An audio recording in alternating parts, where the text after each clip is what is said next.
बोलने के तरीके, बातचीत करने के तरीके सब बदलना पड़े। बच्चों को नहीं बदलना है। बच्चे तो आप लोग के परमिशन के बगैर बदल चुके हैं। हमारा इंटेंशन मारना क्या था, वो सुधरे लेकिन एग्जैक्टली ऑपोजिट होता। आज टीवी चालू करके देखो तो इंटेलेक्चुअल कम और इमोशनल एक्सपोजर है, इमोशनल बम्बार्डमेंट। सास भी कभी बहू थी, छाछ भी कभी लस्सी थी, कुसुम कुटुम। 20th सेंचुरी वाला और 21st सेंचुरी वाला, उस गैप को पेरेंट्स ने कैसे फिल करना चाहिए? देखो, सबसे पहली बात तो मैं एक प्रोग्राम ही लेता हूँ जिसका नाम है कोशिश। हाँ, trying to understand a 21st century child.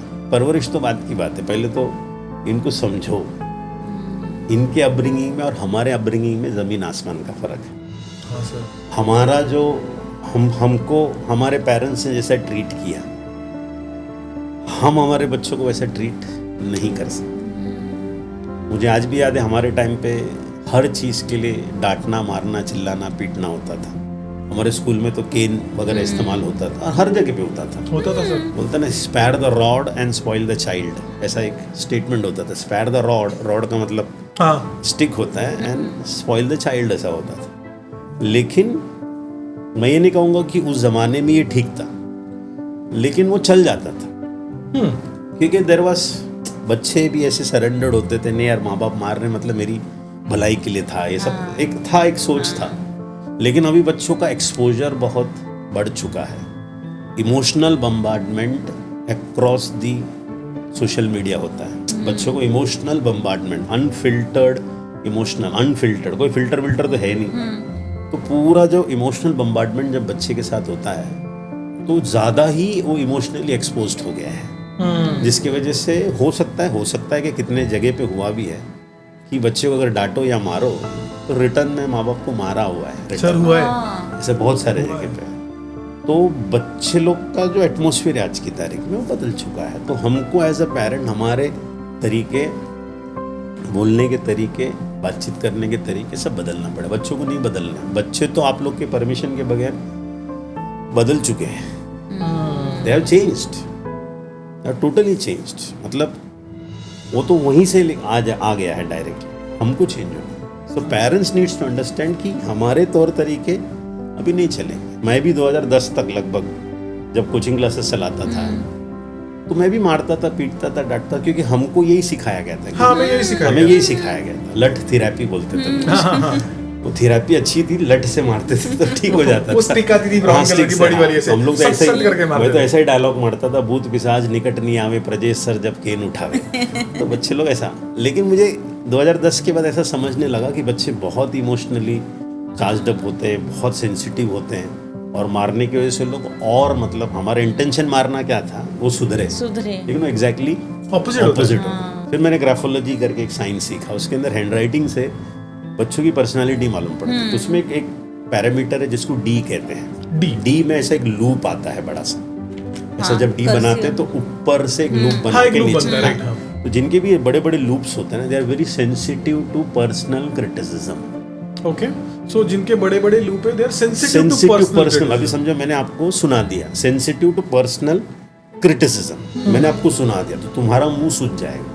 अच्छा, तुमको गुस्सा आएगा। वो मुंह सूझना मतलब वो लूप का सूझना होता है। ये हैंडराइटिंग से समझ में आएगा, हैंडराइटिंग से मालूम। तो जब मैंने ये साइंस सीखा तो मैंने देखा मतलब 60-70% हैंडराइटिंग्स में ये डी का लूप की मात्रा जो है बढ़ते जा रहे हैं। अच्छा, क्योंकि इमोशनल एक्सपोजर आज की तारीख में ज़्यादा है। आज से हमारे ज़माने में इमोशनल कम इंटेलेक्चुअल एक्सपोजर था। हाँ, हमारे अगर हम DD1 DD2 भी देखते थे उस जमाने में, दूरदर्शन उसमें क्या आता था? अमर चित्र कथाएं, रामायण, महाभारत, मालगुडी डेज, तेनाली रामन। मुझे एक सीरियल याद है जिसका नाम है सिंहासन बत्तीसी।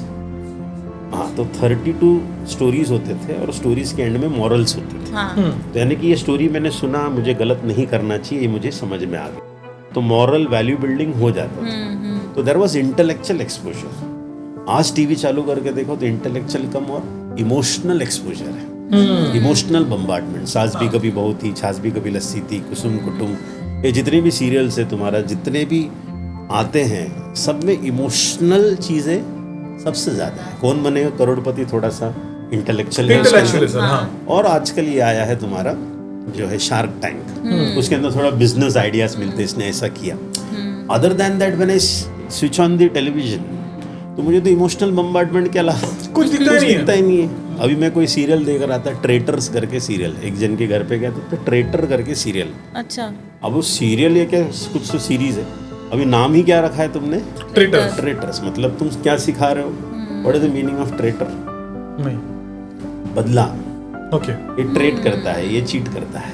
ओके मतलब this is what is, I am not selling they are right और रॉन्ग, बट ये एक्सपोजर अगर है सुबह से लेके शाम तक टीवी में, मोबाइल फोन्स में, सोशल मीडिया में, तो फिर वो इमोशनली डिस्टर्ब्ड बच्चे सबसे ज़्यादा रहे। तो ये हमको समझना है कि दे आर, देखो उनकी गलती नहीं है, उनको जो माहौल मिला उसमें ही वो उसमें वो आ गए ना। We can not blame the kids, we society, everyone is responsible for that. अभी ऑस्ट्रेलिया को मालूम पड़ा कि मोबाइल फोन्स में बच्चे पड़े पड़े बहुत उनका IQ लेवल सब कम हो रहा है। मैं एक आर्टिकल पढ़ रहा, तो उन्होंने 16 साल के नीचे सभी बच्चों का मोबाइल फोन्स को बैन कर दिया। They took the decision. अच्छा हाँ, they took the decision because उनको ऐसा लग रहा है कि as a society, as a सरकार, as a government, we should take care of this things. You go to China, मतलब मैं एक जगह पढ़ा था कि जब टिकटॉक करके एप्लीकेशन अब ये आता था इंडिया में, तो चाइनीज टिकटॉक और इंडियन टिकटॉक में फ़र्क था।